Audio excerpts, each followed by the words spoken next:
இன்றைக்கு மரம் கலக்குண்டே பின்னேரத்தில் வளமையாக தண்ணி ஊற்றுறோம். இன்றைக்கு தண்ணி ஊற்றில உடம்பு சரியாக டயர்டாக இருக்குது. 5வது நாள் இது வேலை செய்யக்குள்ள 5வது நாள் நிறைய களைச்சி போகும். உடம்பு கிட்டத்தட்ட செத்த மாதிரி வந்துடும். ஆனபடியே தண்ணியும் கொடுக்கணும். இப்போ 10 தரம் மாடியிலேருந்து காவிட்டு வரணும். அதால் இன்னாரு அது ஊற்றுனா செத்து போகும் மாதிரி தான் இருக்குது. அவ்வளோது கூட இதான் ஃபுல்லாக பெயினாக இருக்குது. ஆனபடியாக இன்றைக்கி எல்லா தாவரங்களும் என்ன மன்னிச்சு கொள்ளுங்க, உங்களுக்கு தண்ணி இல்லை இன்றைக்கு. நாளைக்கு பின்னே இருந்தால் நல்லது. காலையில் கொஞ்சம் ஊற்றுவேன். உடம்பு வேறு முண்டா வேலையால் வந்து ஊற்றுவேன். நாளைக்கு வேலை இல்லைன்ற உடனே காலையிலேயே டயர்ட் இல்லாமல் போயிடுமே. இந்த வேலை இல்லாட்டா அப்படித்தான் உடம்பு டயர்டாக மறந்துடும். ஏன்னாடா எல்லாம் மைண்ட் தான். வேலை இல்லைன்னு நினைச்சாலே உடம்பு டயர்ட் போயிடும்.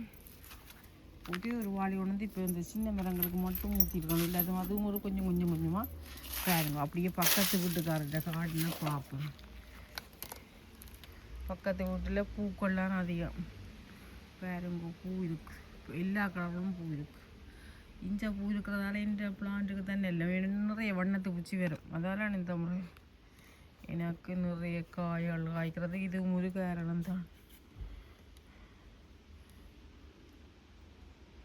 பக்கத்து வீட்டு இந்த காடுனங்கள் ஒரு நல்ல ரொம்ப நல்ல ஒரு ஒயிட் மேன் தான். ஆனால் எனக்கு இந்த மண்ணுகளை கிளறக்கெல்லாம் பெரிய இந்த இந்த மாதிரி இந்த கிளற இந்த ஆயுதங்களெல்லாம் அவர் தான் தந்த என்ன டைல் இருக்கையில்.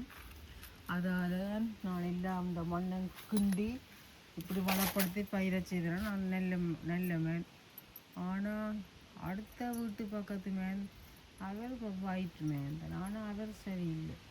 அவங்கள் ஒரு நாள் இந்த மேன் சொல்லிச்சது மேலேருந்து தண்ணி ஒன்று வந்து ஊற்ற கஷ்டம், இந்த இதில் கீழே வைப்ப பிடிச்சி ஊற்றுங்கண்டு. சரிக்கண்டு ஒரு நாள் 2 நாள் ஊற்றினேன்.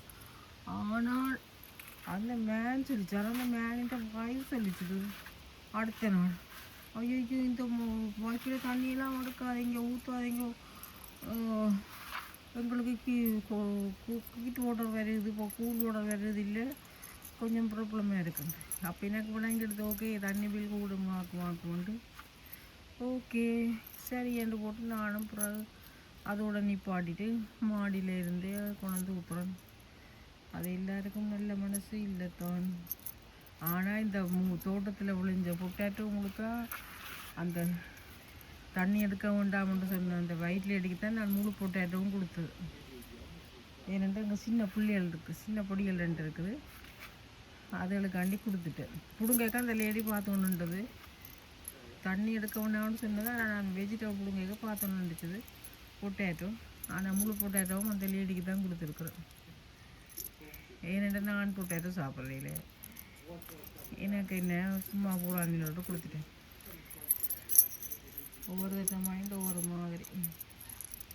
ஓகே ஐயோ நான் வேலையை போகணும். முண்டே கொஞ்சம் டயர்டாக இருக்குது. ஆனாலும் போகணும். இல்லாட்டா வேலை போவாட்டா சிக்கடிச்சா இப்போ எங்களுக்கு ஈஸியாக இருக்கு. ஆனால் அப்புறம் ரென் கட்டைக்க கஷ்டமாக இருக்கும். கையில் காசு இருக்காது. இப்போல்லாம் நிறைய பிரச்சனையாக தான் எனக்கு போய்கொண்டிருக்குது லைஃப். ஏனெண்டா வாடகை கட்டுறது, வாடகை கூடாது. அம்மா என்ன செய்கிறது?